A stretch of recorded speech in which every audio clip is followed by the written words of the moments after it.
Juste avant que tu démarres, Julia, les règles de la réunion de ce soir. Donc, bienvenue à tout le monde. Bonjour. Aujourd'hui, on va tester une autre façon un peu de pratiquer là. Mais donc, les questions sont à l'écrit dans le chat. Il y a deux d'entre nous qui assureront la modération et qui transmettront les questions. N'ayez pas d'inquiétude là-dessus. Ça, ce sera assuré. Voilà, Julia, je te laisse la parole.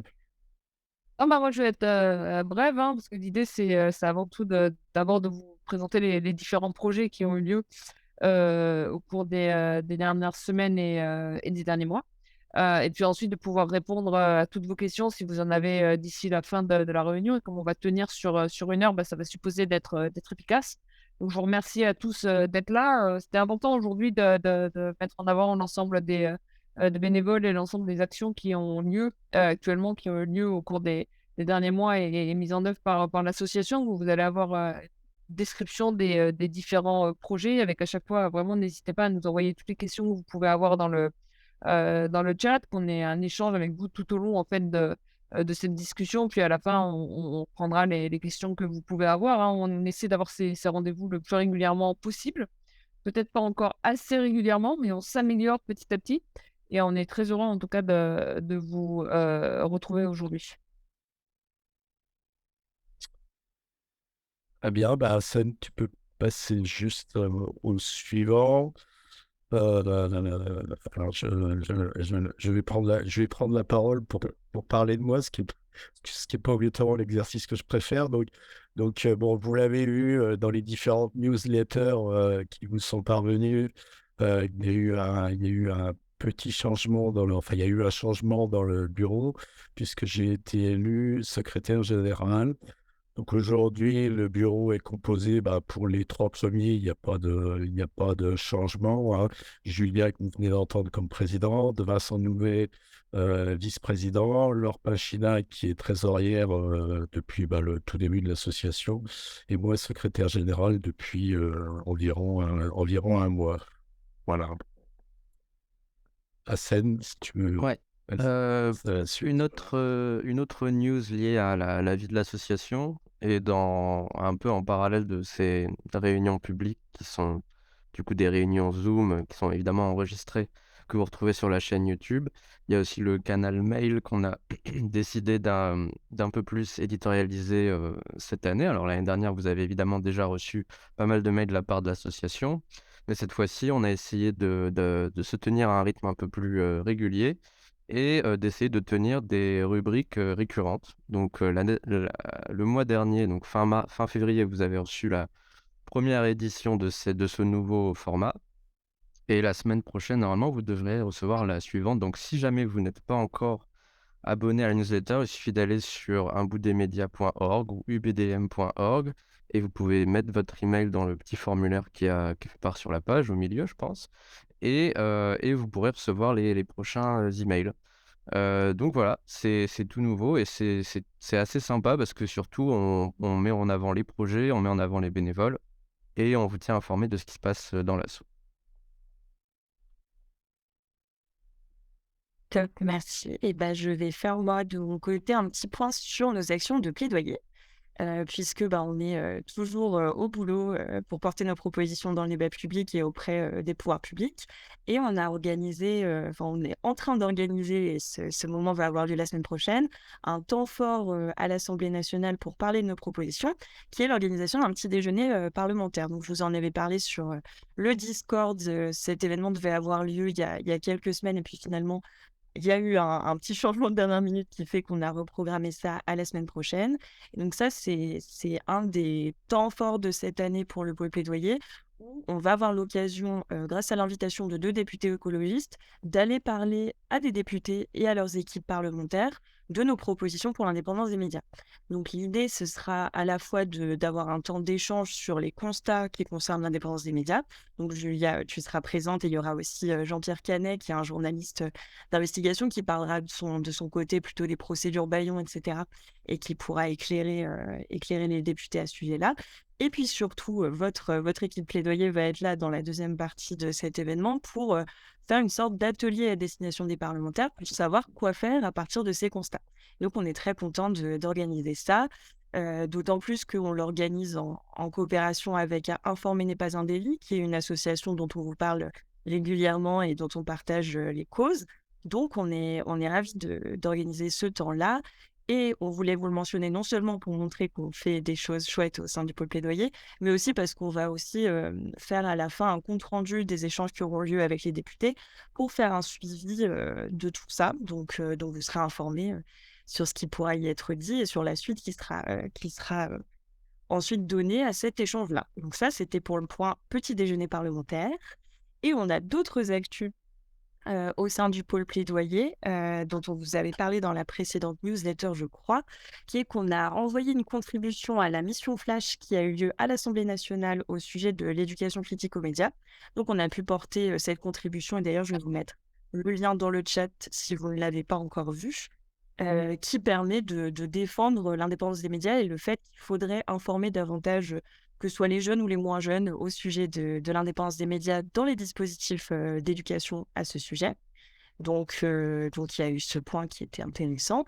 Et puis, j'ai ajouté un petit encart à la fin sur le suivi des sujets indépendance des médias à l'échelle européenne, puisque au sein du pôle plaidoyer, on s'intéresse aussi, non pas que à la législation française, mais aussi à ce qui est en train de se passer au niveau de l'Europe, notamment le règlement européen sur la liberté des médias et les travaux de la Commission européenne sur le rachat du groupe Lagardère par Bolloré, où on se tient très informé de ces sujets-là. Donc voilà pour le petit point plaidoyer.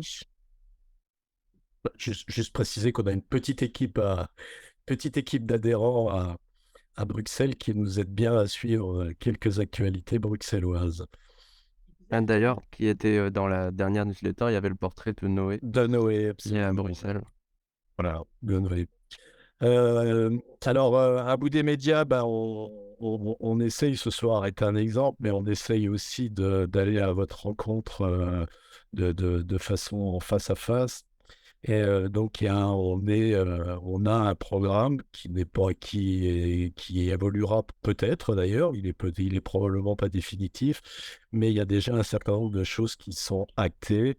Donc, on va participer à 3 festivals de journalisme, le 27 et le 30 mars, enfin c'est du 27 au 30 mars, il y a un festival, une opération assez importante qui s'appelle les Assises du journalisme qui se passe à Tours. Nous aurons un stand, donc vous pouvez venir nous rencontrer pour ceux qui sont dans la région de Tours. Mais on a aussi un de nos membres du CA, Benoît Huet, qui sera intervenant dans une table ronde sur la réglementation pour l'indépendance des médias, sujet qu'il maîtrise particulièrement bien. Juste après, il y a un festival dans la banlieue de Bordeaux, qui s'appelle Sedan, qui est juste dans la banlieue de Bordeaux. Et là, nous serons présents, notamment avec le jeu dont on vous parlera après. D'ailleurs, j'ai oublié que dans les assises du journalisme, on présentera le jeu aussi. Loïc, qui vous parlera du jeu un petit peu plus tard dans la présentation, va animer ce qui sera probablement les premières séances du jeu qui est en train de se terminer d'être mis au point. Au mois de juillet, il y a un festival organisé par Le Monde alors, encore pas très loin de Bordeaux. Les Bordelais sont actifs sur ce genre de sujet dans un village qui s'appelle Couture-sur-Garonne. Et là aussi, nous aurons toujours avec le jeu des séances d'animation au festival de Couture-sur-Garonne au mois de juillet. Voilà, si vous avez l'occasion d'aller dans ces festivals, hein, il se passe beaucoup de choses. Il n'y a pas que ce qu'on va faire. Donc, il y a si vous vous intéressez au sujet, c'est vraiment des endroits où vous pouvez vous rendre si vous êtes à proximité. Il y a aussi des conférences. On a été invité très récemment à Nantes par une association qui s'appelle le Café Citoyen Chaplin, sur lequel j'ai fait une conférence devant une grosse 50aine de personnes. Il y avait presque 60 personnes. Alors, on a, et il est là ce soir, il nous écoute ce soir, il est parmi nous ce soir. On a des gens qui nous suivent dans le Missouri. Donc, nous sommes en train de regarder comment faire une intervention par Zoom avec une association locale sur place. Donc, Spencer, toi, j'ai pensé à toi en préparant mon slide. À l'automne, à une date qui n'est pas encore déterminée, nous aurons une conférence à Marseille dans un théâtre qui s'appelle le théâtre Toursky et qui a un cycle qu'ils appellent Université populaire, et donc ils ont inclus le sujet de l'indépendance des médias dans ce sujet. En préparation, là, on est en train de poser notre candidature, donc c'est pas encore définitif, mais une intervention autour du jeu au Festival du Polar à côté d'Avignon, dans une commune qui s'appelle Villeneuve-les-Avignon. Et on est particulièrement intéressé parce que cela, ce sera à la rencontre d'un public qui n'est pas le nôtre habituellement, qui ne sera pas là obligatoire, qui n'est pas là pour les médias et qui n'est pas un fan de médias. Donc, une possibilité de rencontrer d'autres gens. Et enfin, mais là, tout ça sera précisé en temps et en heure. On prévoit de refaire une université d'automne, c'est pas cet automne, au mois d'octobre très probablement, ou peut-être novembre, mais là, tout sera précisé en temps et en heure. Et du coup, merci Romary d'avoir un peu introduit mon sujet. Euh, on vous en avait déjà parlé, je pense, au moment de l'AG, où on travaille sur un jeu. Non, c'est une sorte de jeu de plateau dont l'objectif est de faire comme un parcours du combattant d'information. On est parti du constat que, évidemment, je vais enfoncer les portes ouvertes, mais le paysage médiatique est compliqué. Il y a un problème de défiance des citoyens vis-à-vis des médias. Et l'objectif là était de compléter un peu les approches d'un bout des médias sur l'indépendance des médias, parce qu'on est déjà sur un volet législatif, comment protéger les rédactions. On accompagne les rédactions et on en parlera un peu plus tard. Et là, c'était partir du troisième pilier qui sont les citoyens. L'objectif n'est pas de rendre les citoyens des experts des médias, mais de permettre d'y voir plus clair dans ce paysage-là. Ce projet a été lancé il y a, j'allais dire, 1 an, le temps qu'il démarre, on va dire 8 mois, en partenariat avec Anne-Sophie Novelle, qui est une journaliste indépendante, qui a déjà beaucoup travaillé sur la relation des médias et de notre société. Et donc nous, un bout des médias, avec notre apport expertise et association citoyenne. Ce jeu est un jeu, vraiment, les règles sont simples. L'objectif, c'est qu'il soit simple et à portée de tout le monde, et de pouvoir passer les informations en s'amusant et de manière ludique. Si tu peux passer la slide, s'il te plaît. Merci. Pour faire un petit pitch très rapide, parce que je ne vais pas non plus rentrer dans trop de détails, mais on essaie de faire une sorte de scénarisation, et on est parti donc des constats qu'il y a de plus en plus de bouches médiatiques, pour reprendre un terme déjà utilisé par ailleurs, et parfois on peut se sentir dépassé. Et donc, pour éviter qu'on mette tout dans le même sac, pour éviter de mélanger les torchons et les salades, c'est c'est le vocabulaire qu'on utilise dans l'approche, dans la description, dans le pitch du jeu. On a mis en place une scénarisation un peu ludique pour découvrir et gagner des informations au fur et à mesure. Et on a des exemples, quelques exemples de cartes là pour, si vous voulez, pour voir un peu à quoi ça peut ressembler. Si tu peux passer juste après. Merci. Alors la finalisation graphique n'est pas encore, ne sera pas celle-là. Là, c'est en projet et ça va évoluer bien évidemment. Mais pour rentrer un petit peu dans le détail des règles du jeu, on est sur un plateau à 63 cases qui ressemble un peu à un jeu de loi. Et sur chacune des cases ou sur différentes cases, il y a différentes actions. Donc soit on doit répondre à une question, soit on a de la chance ou pas de chance, soit on est dans un piège. Et à chaque fois, il y a une double lecture. C'est-à-dire que quand on tombe sur une carte chance ou malchance, là, il y a l'exemple des procédures Bayon. C'est donc une carte malchance parce que les procédures Bayon freinent l'indépendance et la capacité de produire de l'information librement. Donc tous les joueurs reculent de 2 cases parce qu'on recule dans notre capacité à accéder à une information sûre et simple. Et ce jeu peut être fait à la base en plateau, c'est comme ça qu'il a été pensé. Mais là, ce qu'on va faire, non pas à Couture, mais aux Assises de Tours et à Bordeaux, ça sera des ateliers plus grands, un peu plus à taille humaine. Et l'objectif serait peut-être de penser ce jeu aussi à cette échelle-là, à la fois que les personnes puissent y jouer en individuel ou en petits groupes entre eux, et à la fois qu'on puisse nous animer des ateliers et sensibiliser les personnes au sens plus large. Et maintenant, quelle est la suite du jeu? Quelle est la suite du travail? Nous, évidemment, il faut qu'on termine parce que là, le jeu est sub-fini, mais sub-fini veut dire qu'il y a toujours sub dans fini. Et il faut qu'on termine le graphisme, évidemment, on apporte quelques correctifs à la suite des assises et du festival imprimé dont Romary vous a parlé. Et on va lancer une campagne de précommande. On vous tiendra évidemment au courant dans les newsletters de Un bout des médias. Et si jamais vous voulez suivre spécifiquement sur ce jeu-là, vous pouvez soit rejoindre le lien que je vais vous envoyer dans le chat, soit par ce scan-là, où on vous tiendra informé des avancées et des évolutions et de le lancement de la campagne, etc. Voilà. Et oui, si jamais vous voulez plus d'informations, le projet au sein d'Un bout des médias est porté donc par Loïc et Loïc, dont nos adresses sont ici. Si jamais vous voulez plus d'infos, si jamais vous voulez rejoindre le projet sur le long terme, voilà, n'hésitez pas à nous contacter.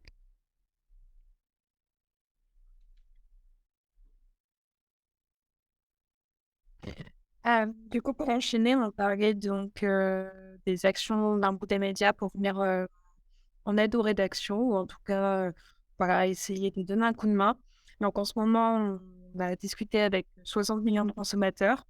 Ce sont eux qui sont venus vers un bout des médias, pardon, pour faire part de leur inquiétude sur l'avenir et l'indépendance de leur journal.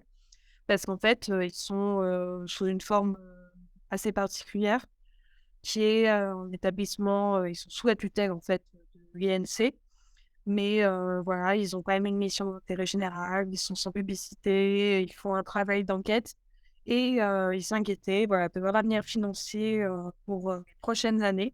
Et du coup, ils sont venus vers nous, donc on a essayé de pouvoir aussi déjà les conseiller.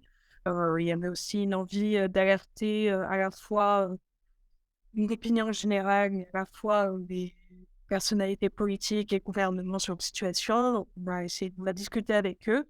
Et ensuite, on a réfléchi à un plan média qui pourrait permettre voilà, de l'encourager, de les soutenir. Donc, en fonction du public, en fonction de eux, ce qui est leur problématique. Donc, on a discuté avec eux, ils sont encore en discussion, mais voilà, en donnant des conseils et un peu des contacts, et ensuite, voilà, mettant à profit nos moyens, réseaux sociaux, sites, on essaye de pouvoir venir en aide aux rédactions. Et en ce moment, il y a 60 millions de consommateurs.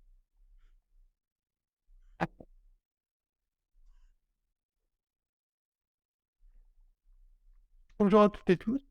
Moi, je m'appelle Ophilou Bilagi, donc je suis adhérent à Un bout des médias depuis pas très longtemps, depuis le printemps, et je suis bénévole depuis l'automne sur le projet d'ABCDR, donc que je vais vous présenter aujourd'hui. Donc, le projet d'ABCDR, il a été lancé au mois de novembre 2022. Donc, c'est un projet qui prend la forme d'un dictionnaire en ligne, où des concepts et mots vont être présentés, définis, discutés et illustrés. C'est qui a été lancé par les adhérents et il sera publié sur le site de l'association. Il répond à un double objectif, qui est donc de créer un outil permettant de transmettre des clés de compréhension sur le paysage médiatique et les enjeux qui le structurent, et aussi à participer à la formation des adhérents afin de renforcer leur expertise sur différentes thématiques de l'association, sur lesquelles ils vont être mobilisés, comme donc le projet d'un bout des médias récents, c'est-à-dire le plaidoyer, le jeu, ou aussi les conférences sur lesquelles ils sont invités. Et donc, en termes du fonctionnement, on est une équipe de 7 bénévoles, divisée en 2 sous-équipes, avec chacun un mot à notre charge.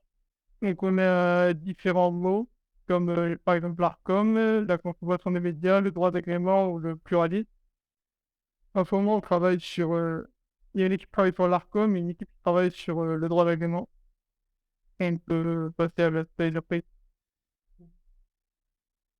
Merci beaucoup.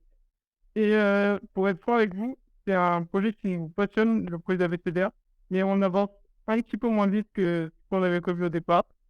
On a pris un peu de retard, et notamment du fait qu'on n'est pas très nombreux pour l'instant, on n'est que 7, et un certain nombre des bénévoles de l'association sont aussi bénévoles sur d'autres projets, donc ils ont un temps pas nécessairement extensible. Et alors, je vois une question dans le chat d'une personne qui demande si elle peut participer. Bah, c'est parfait, ça me fait une très bonne transition.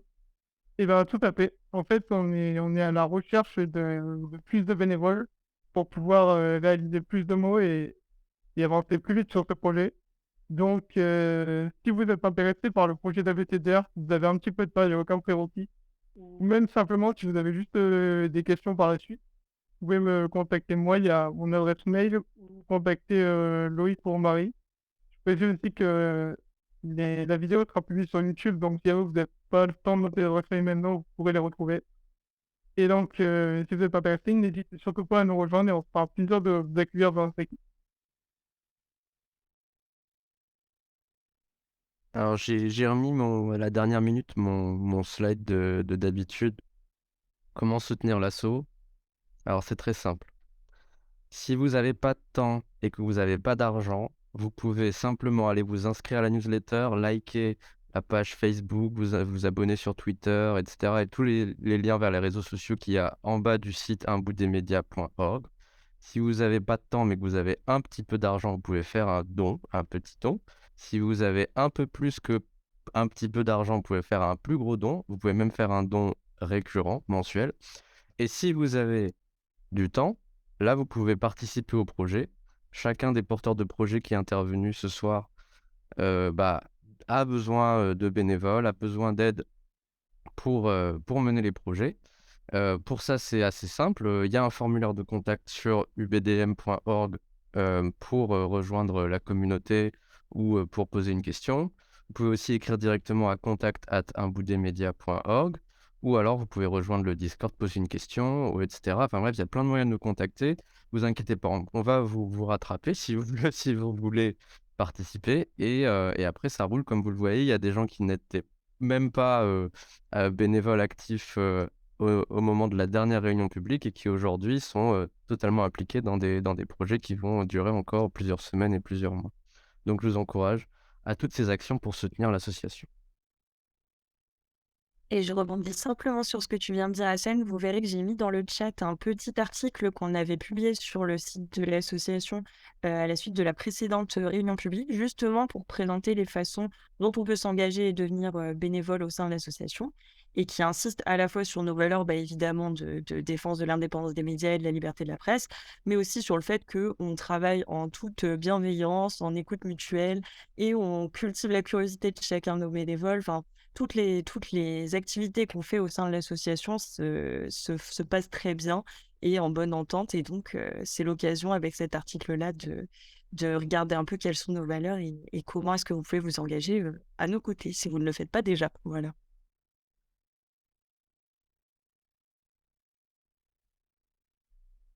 Donc c'était la dernière slide. Maintenant, il y a des questions qui ont été posées. Non, On va à scène, il y à a, la fin. ouais, à scène, il y a juste, il y a quelques personnes, mais tu as dû les voir, qui disent ne pas recevoir la newsletter, donc il faudra Il y qu'on a regarde une ça. personne, oui, qui a dit Moi, ça. je crois qu'il y en a deux, j'ai cru en voir passer deux. Mais Ok. peu importe, si c'est une ou deux, il faudra qu'on regarde. C'est-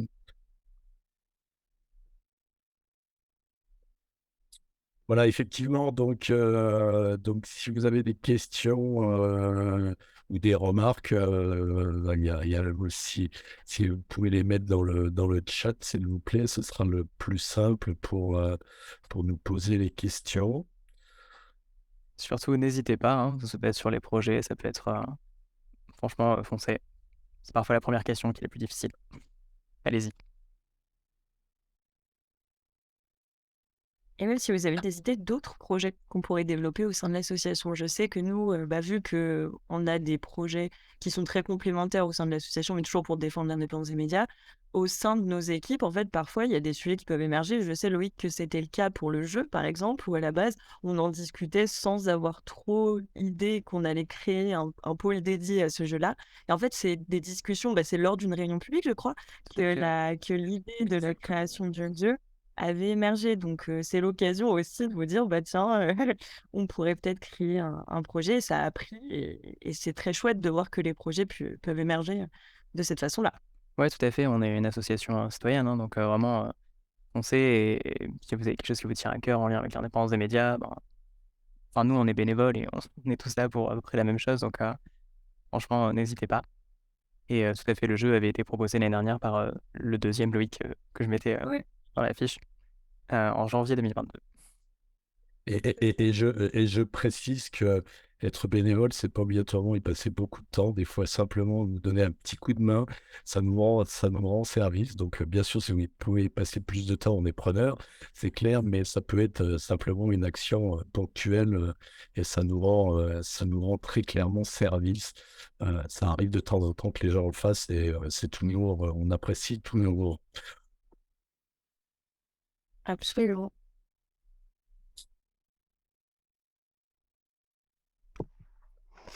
Bon, Bonjour. question? Si vous m'entendez? Oui, vous m'entendez? Bonjour et merci pour la présentation très claire et toutes les actions que vous menez. Moi, Basile Dasti, je suis adhérent, je ne sais plus trop depuis quand à un bout des médias, mais je partage tout à fait les constats que vous faites et les actions que vous menez. Par ailleurs, moi, je suis membre d'une association qui s'appelle le Captain Fact, alors qui est sur un positionnement différent de la vôtre, mais qui est, je pense, notamment sur la partie, disons, éducation aux médias, peut peut-être se retrouver. Nous, ce qu'on fait, c'est qu'on est donc une plateforme open source sur laquelle on incite les gens, en fait, à vérifier le contenu, alors aujourd'hui vidéo. Et le principe, c'est que donc on poste une vidéo YouTube, un lien de vidéo YouTube, les utilisateurs peuvent extraire différentes citations d'un intervenant ou d'un autre, et puis on invite les gens à finalement essayer d'évaluer critiquement cette information avec des sources. Donc c'est pas vraiment lié à ce que vous faites, mais on participe en avril à un événement qui s'appelle les Rencontres de l'Esprit Critique à Toulouse, et pour lequel on essaye aussi de développer un jeu qui est moins ambitieux que le vôtre, mais en tout cas une espèce de jeu inspiré un peu de la fresque du climat, en beaucoup moins ambitieux, où on voudrait pousser les gens, donc on leur afficherait un certain nombre d'informations associées à un certain nombre de sources potentielles, et on espère pouvoir générer un peu une discussion voilà, sur disons, le niveau de qualité de ces différentes sources, que ce soit lié aux questions du contrôle économique, du business model, de la proximité avec l'information originelle, etc., etc. Voilà, moi je serais très intéressé d'en savoir plus quand vous trouvez juste des développera, parce que ça peut nous inspirer par ailleurs. Alors, Et avec grand plaisir. on est une quinzaine de mois.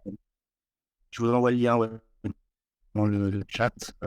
Et si jamais certains d'entre vous veulent soit venir discuter avec l'association ou éventuellement venir bêta-tester dans les semaines qui viennent ce petit jeu qu'on propose pour les rencontres de l'esprit critique, vous êtes les bienvenus. On est aussi organisé sur Discord, je vais vous mettre le lien. Et on se réunit en général tous les mardis à 21h. Voilà. Avec plaisir, peut-être pour voir si on peut parler de choses ensemble entre le jeu et ce dont vous parlez. N'hésitez pas à m'envoyer un mail pour qu'on puisse éventuellement même envisager, pourquoi pas, un atelier commun un jour, quelque chose, un bout des médias avec Captain Fac. C'est quelque chose qui peut être à réfléchir et c'est très intéressant pour votre démarche. Par ailleurs, je vois d'ailleurs d'autres questions, j'en profite d'avoir la parole, sur le chat. Peut-on connaître les mots déjà identifiés et définis sur l'ABCDR? Ouais, Assad, tu peux remettre le transparent parce la liste n'est pas complète, mais il y en a une bonne partie quand même. Il y en a une partie quand même. En fait, on a fait une première liste, nous, en interne, de ce qui nous semblait, de ce qui revenait régulièrement. Des mots ou des concepts, parce que comme l'a dit Ophélie, c'est des mots ou des concepts qui revenaient régulièrement et qui n'étaient pas forcément les plus clairs, ou alors qui étaient plus compliqués que ce qu'ils n'en laissaient paraître. Et c'est la raison pour laquelle on a fait cette liste-là, et ensuite on a fait des votes pour sélectionner ce qui nous semblait le plus pertinent, au vu du fait que, comme disait Ophélie, on n'est que 7 et on ne pouvait pas travailler sur 10 concepts à la fois. En effet, oui, l'outil peut être très intéressant pour former aussi de jeunes journalistes, c'est vrai. Vous avez tout à fait raison, et merci pour votre remarque. Est-ce que vous voulez ajouter quelque chose, Romary ou Ophélie? D'ailleurs, le mot n'y est pas, mais il y a le mot journaliste aussi. J'ai commencé à travailler dessus et c'est pas facile. C'est pas facile.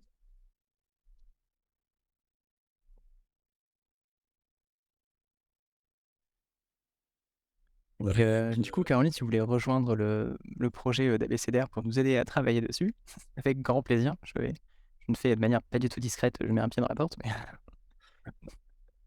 franchement, vu que vous avez l'air de porter l'intérêt à ce projet, c'est votre remarque est très pertinente.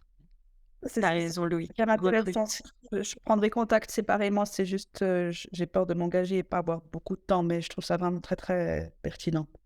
Mais comme disait Hassen aussi, ce qui peut être fait, c'est une fois que le projet sera plus finalisé ou diffusé sur notre site internet, vous pouvez aussi le diffuser vous auprès de vos réseaux si vous trouvez qu'il est vraiment pertinent et ça peut faire, enfin l'aide apportée au projet peut faire partie, peut être d'où cette forme-là.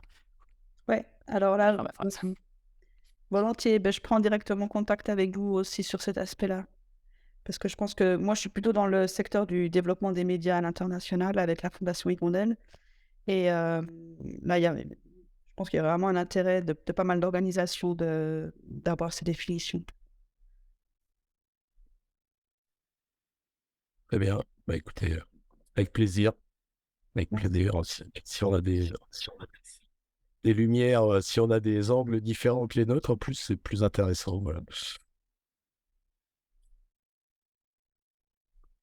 Est-ce qu'il y a d'autres questions? J'essaie de regarder dans le chat. Jérémy, est-ce que tu veux passer d'autres questions? Il me semble pas en avoir eu. Il y a Basile a mis les références du Discord de Captain Fact pour ceux qui s'intéressent.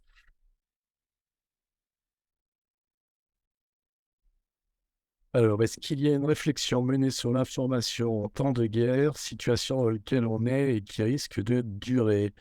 Une question par Jean Maxence, que certains d'entre nous connaissent un petit peu.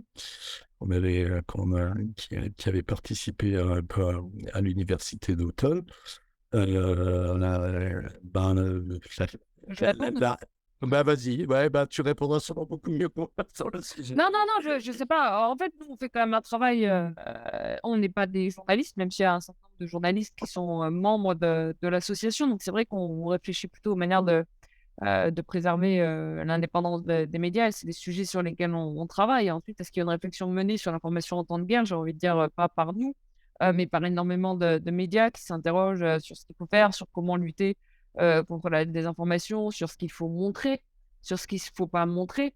Et pour ça, je pense que je conseillerais à tous ceux qui peuvent, je pense qu'il va y avoir un certain nombre d'événements sur Zoom, et puis ceux qui peuvent se rendre à Tours aux assises du journalisme, je pense que ça sera le mieux, où il y aura le plus de choses qui seront faites et dites et écrites sur ce sujet-là.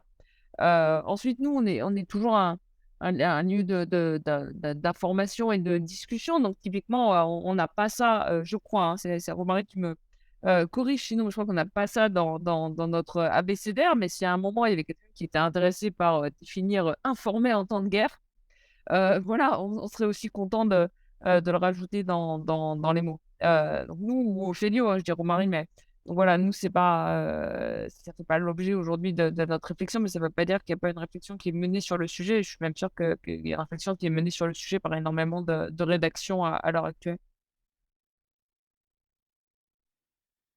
Oui, c'est un sujet qu'on voit apparaître aussi dans certaines fondations à l'international, parce que malheureusement, c'est un sujet d'actualité pour l'Europe.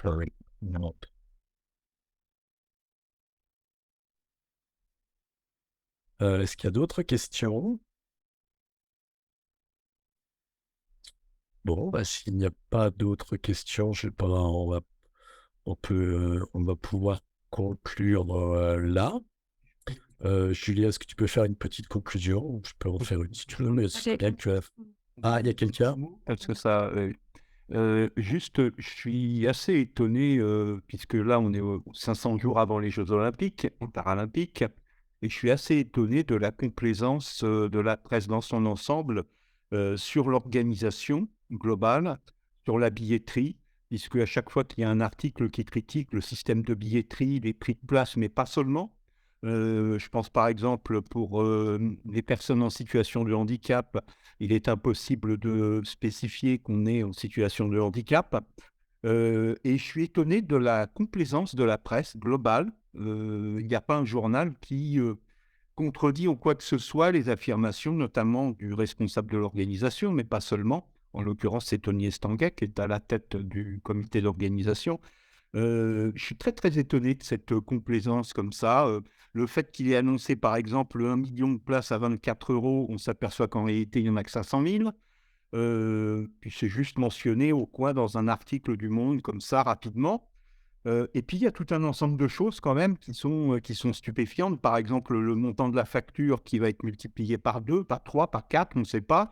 et on évoque l'inflation. Sauf que le cadre bâti, il a été construit bien avant l'inflation. Donc, je suis un peu étonné qu'il y ait autant d'influence là-dessus. Voilà, je suis étonné globalement de la complaisance de la presse devant des mensonges aussi énormes.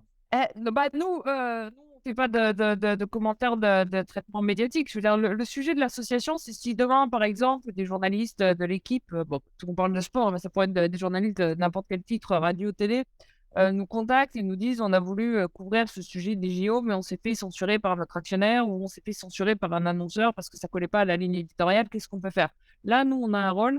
C'est pour ça qu'on existe et on essaiera d'intervenir, d'être en soutien, d'être en support. On fait pas du commentaire de ce qui est publié, de ce qui est pas publié. C'est pas notre rôle à nous. On est surtout pas là pour ça. Donc, je dis pas que vous avez raison, que vous avez tort. Je pense que c'est même pas le sujet de la discussion qu'on peut avoir. En tout cas, on n'a pas eu de retour par rapport à cette question-là. Et pourtant, des retours sur des dérives d'actionnaires, malheureusement, il y en a assez régulièrement. Je crois que ce matin, il y a une série d'articles dans l'Humanité un peu incendiaires, mais je l'ai pas acheté, donc je ne sais pas, je peux pas en parler plus longtemps.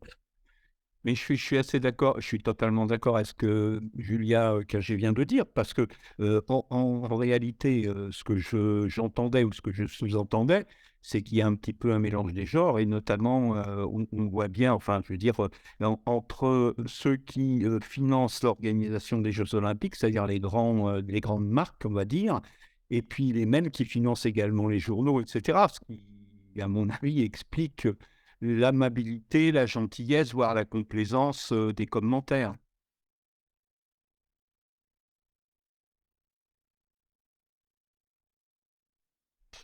Moi, il y a une remarque fort juste dans le chat là, de Cécile Calmont, qu'on connaît bien, puisqu'elle est au conseil d'administration d'Abou des Médias. On a eu récemment une présentation par le CDJM, qui est donc l'organisme de déontologie des journalistes en France. Vous pouvez les saisir. Il y a un formulaire, vous pouvez effectivement évoquer le sujet. Non, je suis désolé. Enfin, Ah, vas-y. sans vouloir contredire ni Romary ni Cécile, a priori, justement, pas plus que nous, le CDJM a comme vocation de dire ce qui peut être écrit, ce qui ne peut pas être écrit, et avoir des jugements sur des choix de ligne éditoriale. Le CDJM peut intervenir si jamais il y avait vraiment des atteintes à la déontologie. Si, je sais pas, par exemple, on écrit un article sur Marie qui est complètement mensonger et qu'on ne lui laisse pas un droit de réponse, il faudrait saisir le CDJM et demander un droit de réponse. Mais ils n'ont pas vocation à commenter la ligne éditoriale de tel ou tel média. Après, je ne sais pas s'il y a des représentants du CDGM qui sont ici, et peut-être qu'ils vont me dire non pour dire que je me trompe, mais a priori, quand même, c'est ce que j'ai compris de leurs paramètres d'action. Et sinon, pour l'instant, je ne vois pas d'autres questions dans le chat pour poursuivre. Ah, il y a une question de la part de Julien Borel sur l'organisation de l'association. Peut-être Romary ou vous pourrez répondre. Alors, est-il prévu l'entrée de nouveaux administrateurs lors de la prochaine Assemblée générale? Alors, la réponse est oui. Il y a un administrateur du collège des adhérents qui a démissionné et dont le poste est vacant. Donc, à la prochaine Assemblée générale, je parle sous le contrôle de Julia, mais j'en ai déjà parlé tous les deux, donc je ne pense pas me tromper. Il y aura un vote il y aura une place de disponible qui sera ouvert à une élection pour le collège des adhérents. Exactement. En fait, ce qui s'est passé, c'est que malheureusement, de nos administratrices qui a été élue sur le collège des adhérents qui a dû quitter ce collège. Je vais répondre, Julien, à votre point de suivi. Qui a dû quitter ce collège pour des raisons de conflit d'intérêts avec son employeur, qui était l'Arcom. Donc voilà, il y avait l'idée quand même de ne pas avoir plusieurs pieds à la fois dans l'association, dans une instance de régulation des médias.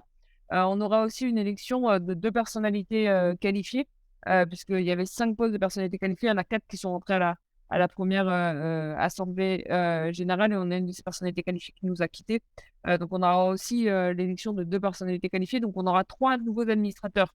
Julien, pour répondre à votre question, en fait, ce qui s'est passé lors de la dernière AG, c'est la chose suivante. On a décidé de faire une AG en ligne pour des questions de coût, parce que ça nous coûtait beaucoup moins cher de faire une AG en ligne qu'une AG physique, et aussi pour des questions de cette volonté d'organiser l'université d'Automne avec une multiplication d'événements, pas seulement à Paris, mais également en province. Donc ça a été un choix qualité-coût, c'est-à-dire qu'on aurait pu avoir tous les événements plus une AG, mais il fallait louer une salle, c'était extrêmement cher et on essaie quand même de limiter les dépenses de l'association. Et en fait, si on devait organiser un vote anonyme sur l'ensemble des noms pour faire élire des nouveaux adhérents, il aurait fallu faire, en plus de l'assemblée générale ordinaire qui s'est tenue, une assemblée générale extraordinaire. Ça aurait aussi fait exploser les coûts. Et comme il n'y avait qu'un poste vacant à ce moment-là, on s'est dit qu'il fallait mieux finalement remplir les 3 postes qui seront à remplir lors de la prochaine AG que de le faire cette année. Donc oui, on aura 3 nouveaux administrateurs lors de la prochaine assemblée générale, dont un représentant des adhérents. Et j'espère que votre question est un signe d'intérêt pour participer à cette élection. Alors, Caroline Villemoin, on a bien reçu votre message sur votre candidature pour sur la BCDR, voilà, qui est arrivé, qui est arrivé juste à l'instant. Juste à l'instant. Est-ce qu'il y a d'autres questions? Bon. Il y en a une qui vient d'arriver. Je la lis pour tout le monde. Est-ce qu'un des objectifs de l'association est aussi de contribuer à faire réécrire la loi visant à renforcer la liberté, l'indépendance et le pluralisme des médias du 16 novembre 2016? Je fais confiance aux personnes du plaidoyer. Ouais, je pense que c'est pour Daphné, ça, en direct. La réponse est oui. Ouais, je vais un tout petit peu élaborer. Mais ouais, tout à fait. Bah, cette loi, on en parle pas mal et on en parlait surtout à l'époque parce qu'elle avait le surnom à l'époque, donc en 2016, de loi anti-Bolloré. Parce que vous vous rappelez qu'en 2015, ça avait été la grève des journalistes de iTélé à l'époque devenue CNews. Et donc, il y avait eu une volonté des pouvoirs publics de se saisir de ce sujet-là et de se dire que c'était pas normal, un peu comme nous aujourd'hui en fait, et d'essayer de légiférer sur le sujet. Au final, cette loi, elle a apporté quelques avancées sur le papier, si vous voulez. Il y a eu, par exemple, enfin, même pas l'obligation, le fait de mettre en place des chartes de déontologie, des conseils de déontologie au sein des médias, mais sans que ce soit vraiment assorti de sanctions. Par exemple, dans la loi de 2016, il y a écrit, donc gravé dans le marbre de la loi, qu'il y a une séparation normalement entre l'activité des actionnaires et l'activité éditoriale des journalistes. En fait, il n'y a pas vraiment de moyen de les mettre en œuvre, en fait. Ce qui fait que, on a bien vu avec le rachat de Vincent Bolloré de Vincent Bolloré, son rachat de Lagardère, quand Vincent Bolloré a pris le pouvoir sur Europe 1, en fait, cette loi était intervenue et cette loi, en fait, n'a rien changé à la situation. Et donc, oui, nous, un de nos enjeux, c'est évidemment de faire en sorte de changer la loi et de faire une loi anti-Bolloré pour de vrai, mais pas que anti-Bolloré, aussi sur qui offre des garanties pour tous les actionnaires dans le futur et qu'on fasse une loi qui ait véritablement des effets impactants que n'avait pas cette loi de 2016, en quelques mots. Avec un travail de lobbying, tout à fait, c'est l'objet du pôle plaidoyer, du coup, que j'ai la chance de coordonner. Plaidoyer, lobbying, c'est à peu près la même chose. Et du coup, c'est ce qu'on disait au début de la réunion en parlant de notre petit déjeuner parlementaire qu'on organise la semaine prochaine. On va rencontrer des députés pour porter ces sujets. Dès qu'on en a l'opportunité, on leur présente nos propositions. On leur proposera des amendements, des propositions de loi. Et on fera tout ce travail-là dans les années à venir. On sait que c'est une tâche laborieuse et que le sujet des médias n'est pas forcément la chose dont se saisissent les députés ou les sénateurs en majorité. C'est un sujet un peu niche, mais on essaie de le faire exister, nous et d'autres associations partenaires, pour faire en sorte que ce lobbying fonctionne et qu'un jour, on ait une loi à la hauteur des enjeux, parce que sans médias fonctionnels, notre démocratie ne l'est pas non plus. Avec plaisir. Il y a une question de Sébastien sur le site de l'association et sur la page Qui sommes-nous. qui est en fait qui n'a pas été mise à jour avec les derniers départs du conseil d'administration et qui effectivement n'a pas été mis à jour suite à la nouvelle formation du bureau. Donc on va le mettre à jour pour faire figurer cette liste. Et après, concernant le fait d'avoir une biographie ou de mentionner le collège d'appartenance des administrateurs, c'est une modification qui peut être faite. Alors pour le collège, c'est facile parce que, enfin c'est facile, c'est-à-dire on peut le faire sans demander rien aux administrateurs. Pour les bios, ça peut prendre un peu plus de temps si chacun doit valider sa petite phrase, etc. Mais pourquoi pas, c'est pas une mauvaise idée. Donc merci pour la remarque.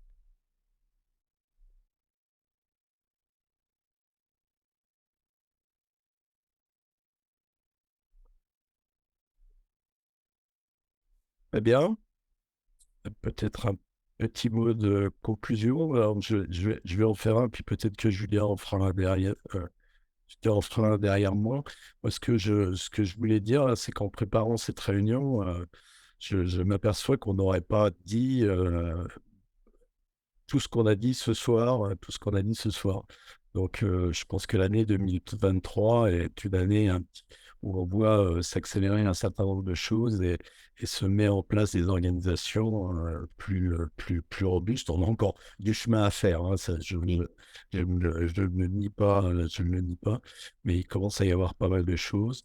Euh, avec un navire amiral qui d'ailleurs a été le premier vrai projet mené par les adhérents qui est le plaidoyer, mais une multiplication des interventions en France, et puis un abécédaire qui on a un petit peu de mal, mais on avance quand même.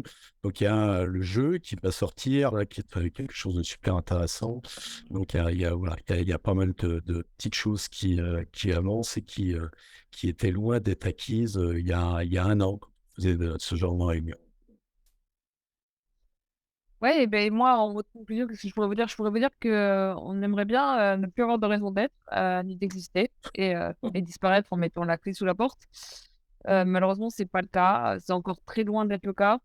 Il y a plein de choses nouvelles qui se font. Il y a plein de nouveaux projets. Pour ceux qui étaient là à l'AG, on a occupé les locaux de Sancy avec voilà, cette nouvelle vie associative, plein de nouveaux petits médias qu'on soutient très fortement. Et en même temps, parmi tous ces médias, il y avait Le Dranche qui vient de mettre la clé sous la porte là. Tout à l'heure, Marie, vous rappelez que même pour des médias qu'on pourrait croire établis, hein, comme 60 millions de consommateurs, bah, c'est pas du tout le cas. Ils peuvent faire face à des difficultés. Daphné parlait de changer la loi et elle mentionnait le European Media Freedom Act. Il y a tout ce qui se passe aujourd'hui au niveau de la Commission européenne autour de Vincent Bolloré. On voit qu'il y a d'autres milliardaires qui sont en train de faire des acquisitions répétées dans le secteur des médias, dans le secteur de l'édition. Bref, 2023 ne s'annonce pas comme une année très gaie pour le secteur des médias, mais ce qui veut dire que nous avons plus que jamais notre raison d'être. Et donc vraiment, on compte sur vous. On a besoin de beaucoup d'énergie, on a besoin de beaucoup de force. En fait, ce dont on souffre malheureusement aujourd'hui, c'est pas de pas être connu ou de pas ou qu'on fasse pas appel à nous, quoi, de pas avoir de travail, c'est plutôt qu'on n'a pas beaucoup de mains pour nous aider. Donc voilà, tous ceux d'entre vous qui ont un peu de temps, même vous disiez pour l'abécédaire, je suis pas sûre d'avoir le temps de m'engager. En fait, ça peut être un mot et le mot, il peut être fait en pendant 3 semaines ou un mois pour le faire et ça fait quand même une véritable différence. Donc voilà, merci de votre engagement, merci d'être ici, aujourd'hui à la réunion, de participer en général à toutes les discussions, aux différents événements. N'hésitez pas aussi à juste nous donner des idées, du souffle parce qu'on en a quand même besoin de se renouveler et d'avoir des nouvelles idées et on compte vraiment sur vous pour la suite.